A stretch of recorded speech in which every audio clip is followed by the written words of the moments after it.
Please turn in your neighbor. By orders of the governor, it's the right thing to do.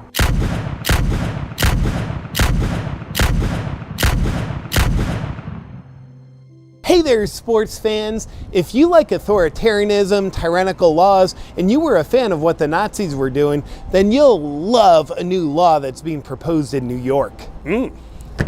If you thought California was leading the way in destroying democracy, New York has stepped in and said, hold my beer. Because on January 5th, the New York Senate is voting on Assembly Bill A416, and if passed, it would give the governor the right to imprison anyone that the governor deems a significant risk to public health. Imprison them without trial on an indefinite basis. Yes! I wonder who would be deemed a public health threat. If you haven't been compliant, we will find you and imprison you for your protection. Oh, and for specificity, they don't actually have to be a public health threat. They just have to be deemed a public health threat. Legalese that makes the whole extermination portion of the agenda a little easier, if you know what I mean. Not only that, but the law allows the governor to hold said persons in a medical facility or any other facility that they deem appropriate. Any other facility? That rhymes with concentration camps and gulags, doesn't it?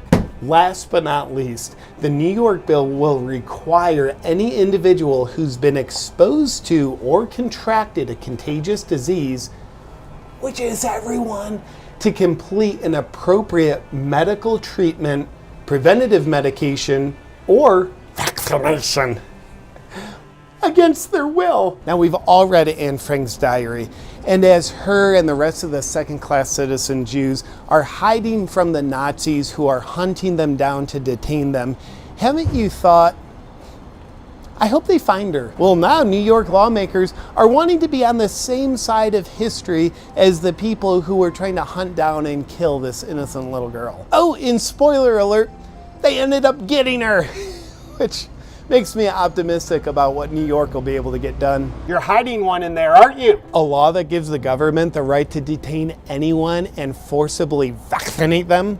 Yes, please. Was this law written by the Pfizer CEO or Fauci? Either way, their stock portfolio just went up in a way that benefits everyone who's them. There's also a handful of other exciting laws that the New York Senate will be voting on January 5th. But before we get to those, does this first one sound too good or too third world communism to be true? Well, it's happening.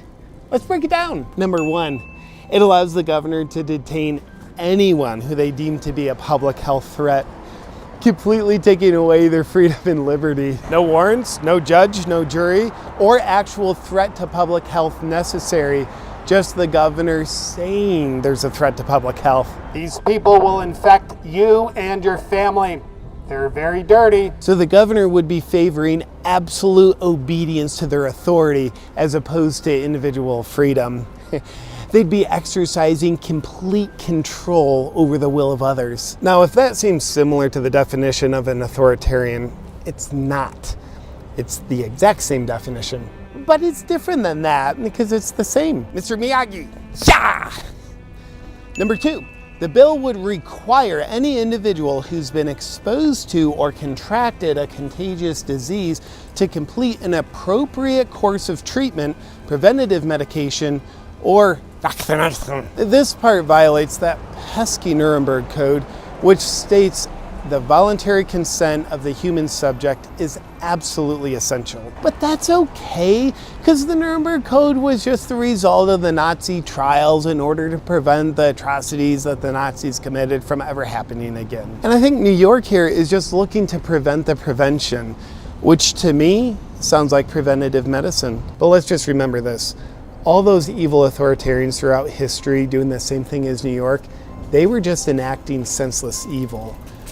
But New York is enacting evil for your protection, eliminating threats to public health. Like, the Nazis didn't get the public to stand by while they detained Jews because they said, we hate these people and we're doing evil so we can have complete control. No, they convinced them that the Jews were a threat to public health. These people are like rats. Round them up and lock them up. Well, I guess New York's doing it the same way that the Nazis did it. But all those other evil authoritarian regimes, New York's completely different from them. You're probably saying, all that sounds amazing, but what other bills will the New York Senate be voting on come January 5th? This bill mandates forced COVID shots in order to attend school.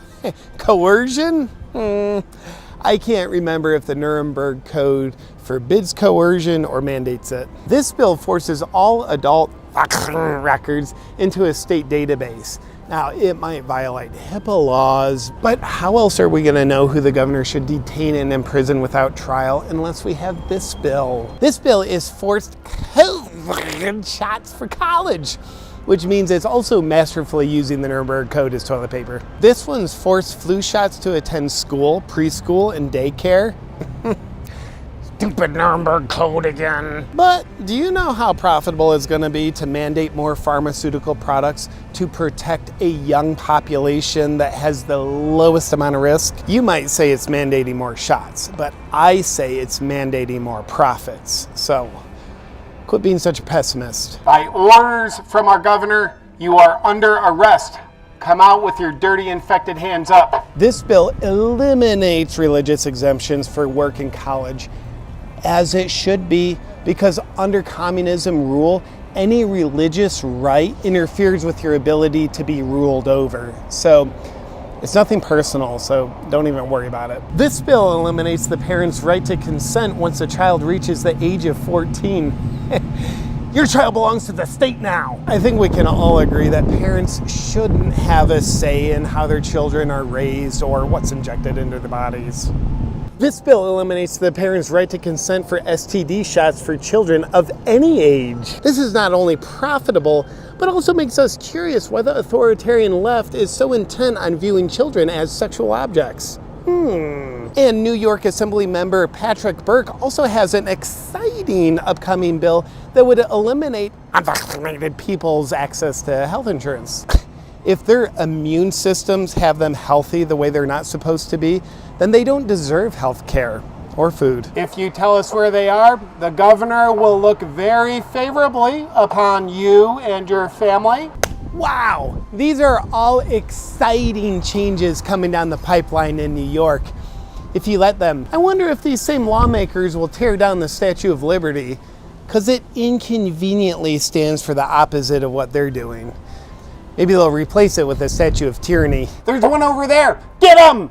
Real quick, my friend, from my heart to yours, if you ever wondered what you would do, like during the civil rights era that sought to end segregation from society, or wondered what you would do during Nazi Germany, what you are doing today is your answer to that question. We can look back at Germany in the 1930s and see three groups of people that ended up being on the wrong side of history. State officials implementing and enforcing unjust laws, citizens who turned in their neighbors, and citizens who stood by and did nothing as they watched the innocent be harmed. And the people who were on the right side of history in those days were the people who stuck to their values and principles related to freedom and human decency. They exuded bravery instead of taking the easy way out, and they disobeyed unjust laws and mandates in order to do what their heart knew was right. Gandhi and Martin Luther King Jr. were two great men that proved to be on the right side of history in the face of major corruption. Gandhi said, "Civil disobedience is a sacred duty when the state becomes lawless or corrupt." And Martin Luther King Jr. said, "One has a moral responsibility to disobey unjust laws." So here's a question. Which side of history are you choosing to be on? The side that inflicts harm on the innocent, like Anne Frank? Or the side with Gandhi and Martin Luther King Jr. and those who sought to protect Anne Frank? The choice is yours. And your answer isn't based on what you say you would do. It's based on what you're doing today. Personally, in the spirit of Gandhi and Martin Luther King Jr., I will not be obeying any unjust law or mandate, nor will I stand by watching the innocent be harmed. That's the side of history I'm choosing to be on. What about you? I want to thank the sponsor of today's video, Magnesium Breakthrough by Bioptimizers. There's 4 things that I care most about in life: my family, Mother Earth, Mars, and Magnesium Breakthrough. Why is that, JP? Because Mars is awesome, and Magnesium Breakthrough is awesome too. Why? Because I love to feel and function my best, and I know when I'm stressed out, I can't be at my best, and my quality of life goes down. But Magnesium Breakthrough is a simple way to effectively reduce your stress levels. A lot of people don't know that one key nutrient, magnesium, can effectively reduce your stress levels. But here's the deal. A lot of people would say, well, JP, I eat food that has magnesium. Well, unfortunately, with depleted soils, most people are magnesium deficient, and a lot of vitamin mineral supplements only contain one weak form of magnesium. But to reduce your stress effectively, you need all 7 forms of magnesium, which Magnesium Breakthrough delivers. If you want to feel like crap and reduce your quality of life by getting stressed out, please avoid Magnesium Breakthrough. But if you're someone who wants to improve the quality of your life, reduce your stress, get great sleep, and feel amazing and have a good mood, you can check out Magnesium Breakthrough. Just go to magnesiumbreakthrough.com/JP. And please use the discount code JP2021 for a healthy discount. It's part of my daily routine, and I think you'll love it too.